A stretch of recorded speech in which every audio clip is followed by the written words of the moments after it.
Halo Sobat Basket, selamat datang kembali ke Haki TV Basket. Kita semua tahu NBA adalah liga bola basket terbaik dan paling prestisius di dunia. Pemain-pemain basket terbaik berkumpul di sana dan selalu ada harapan dari pebasket muda untuk tampil bermain di NBA. Namun, tak selalu pemain-pemain basket hebat menghabiskan karirnya di NBA. Mereka membuktikan bahwa mereka juga bisa menjadi pemain hebat walau tidak bermain di NBA. Inilah dia, para pemain basket terhebat yang tidak pernah bermain di NBA. Marcus Haynes, the ghostly man of dribbledom. Just look at him move with that. Harlem Globetrotters adalah salah satu tim eksibisi basket paling terkenal di seluruh dunia, yang khas dengan pertunjukan talenta basket di atas rata-rata. Salah satu di antara punggawa Globetrotters terhebat adalah Marcus Haynes, yang terkenal dengan skillnya dalam mengendalikan bola basket. Tak tanggung-tanggung, bahkan legenda NBA seperti Wilt Chamberlain berani memuji Haynes dengan mengatakan bahwa apa yang bisa dilakukan Haynes tak bisa ditiru Chamberlain. Haynes pernah mendapatkan tawaran untuk bermain di NBA, yaitu 1953 setelah sempat keluar dari Globetrotters. Philadelphia Warriors yang memberikannya tawaran senilai $35.000 dalam 1 tahun, yang dapat membuatnya menjadi pemain kedua termahal di NBA saat itu. Selain Warriors, Minnesota Lakers juga pernah mencoba meminangnya, namun gagal, dan Haynes sempat kembali bergabung ke Globetrotters pada 1972 sebagai pemain sekaligus pelatih. Secara keseluruhan, karir profesional Haynes berlangsung selama 46 tahun. Pensiun pada 1992 setelah bermain dalam kurang lebih 12.000 laga dan mendatangi 100 negara.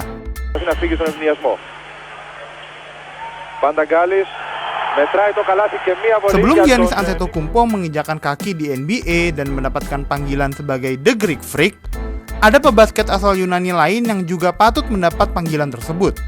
The Greek Freak yang pertama adalah Nikos Galis, pebasket hebat asal Yunani yang bahkan dapat membuat salah satu legenda NBA berdecak kagum dengan permainannya. Bakat basket Galis bahkan telah terlihat sejak bermain di level kampus, Seton Hall, di mana ia mencetak rataan 27,5 poin per game pada 1978-1979. Namanya pun akhirnya terendus oleh pemantau bakat di NBA. Salah satunya adalah Boston Celtics yang pada akhirnya memilihnya pada urutan ke-68 dalam NBA Draft 1979. Sayangnya, karena cedera ankle yang ia alami, membuat harapan Galis bermain di liga basket paling presisius tersebut pupus, dan Celtics tak jadi merekrutnya. Harapan tak sepenuhnya hilang untuk Galis, yang akhirnya bergabung ke Aris Thessaloniki, tim basket yang bermain di Liga Yunani. Di Liga Yunani lah nama Galis benar-benar bersinar, di mana ia berhasil meraih 8 gelar juara Liga Yunani dan dinobatkan sebagai MVP sebanyak 5 kali.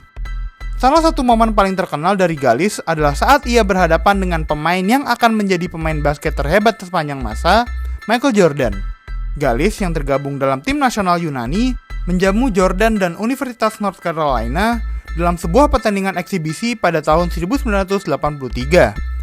Sayangnya, pertandingan tersebut tak tercatat dalam catatan resmi.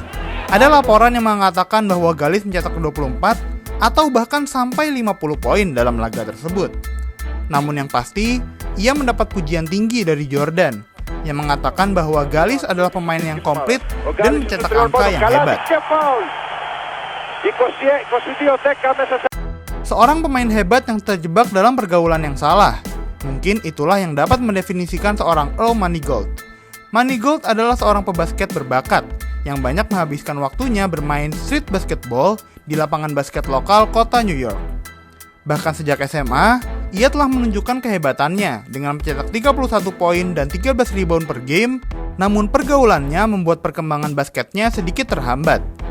Pemain yang mendapat julukan The GOAT tersebut jatuh dalam masalah ketergantungan obat-obatan terlarang, namun masih bisa bermain basket dan bergabung ke tim universitas. Tapi karir basketnya bersinar di luar liga profesional. Sebagai seorang pemain basket jalanan, banyak cerita-cerita legendaris soal Manigault. Salah satunya adalah soal gerakan khasnya yaitu The Double Dunk, di mana ia melakukan dunk dengan tangan kiri, namun menangkap bolanya lagi untuk melakukan dunk dengan tangan kanan. Semua dilakukan dalam satu gerakan saat di udara. Legenda Los Angeles Lakers, Kareem Abdul-Jabbar, bahkan menyebut Manigault sebagai lawan yang tertangguh yang pernah ia hadapi. Warisan The GOAT untuk bola basket jalanan di New York juga sangat besar, hingga sebuah lapangan basket di 98th Street, tempat ia biasa bermain, diberi nama Goat Park untuk menghormatinya.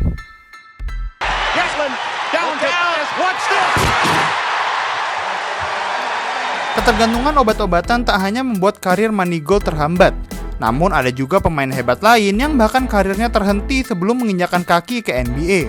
Len Bias adalah pemain yang bahkan mendapat banyak perbandingan dengan Michael Jordan.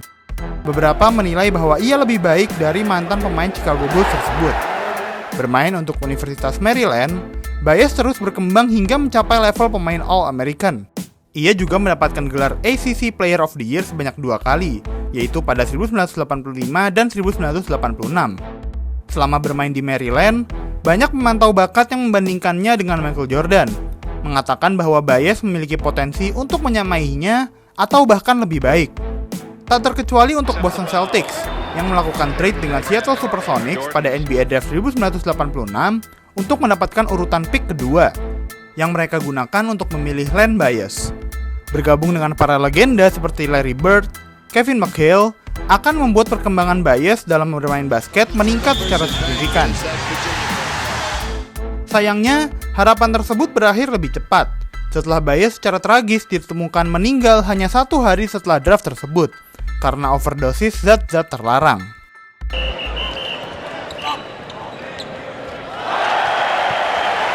Nasionalisme yang sangat tinggi dari Oscar Schmidt membuatnya memutuskan untuk tak bermain di NBA. Namun bukan berarti karir basketnya meredup. Banyak yang menilai bahwa Schmidt adalah pemain terbaik yang tidak bermain di NBA, dan pencapaian-pencapaiannya terutama di level internasional membuktikan hal tersebut. Namun bukan berarti bakat Schmidt tidak ditemukan oleh tim-tim di NBA, di mana ia terpilih oleh New Jersey Nets dengan urutan ke-131 dalam NBA Draft 1984. Pemain asal Brazil tersebut memilih bermain di luar NBA, terutama ia banyak menghabiskan karirnya di Eropa. Karena dengan tidak bermain di NBA, ia tetap bisa memperkuat tim nasional Brazil. Keputusannya berbuah manis untuknya. Selain meraih berbagai pencapaian luar biasa di level klub, ia juga terkenal sebagai legenda basket internasional karena kiprahnya bersama tim Brazil. Schmidt bermain dalam 5 edisi Olimpiade yang berbeda dan menjadi pencetak angka terbanyak dalam 3 dari 5 Olimpiade tersebut. Dalam Olimpiade, Schmidt mencetak total 1093 poin dan 29,3 poin per game. Pencapaian terbaiknya adalah dalam Olimpiade Seoul 1988, di mana ia mencetak 42,3 poin per game. Dalam Piala Dunia Basket FIBA, Schmidt juga sama hebatnya, dan masih tercatat sebagai pencetak poin terbanyak sepanjang sejarah turnamen, dengan total 906 poin.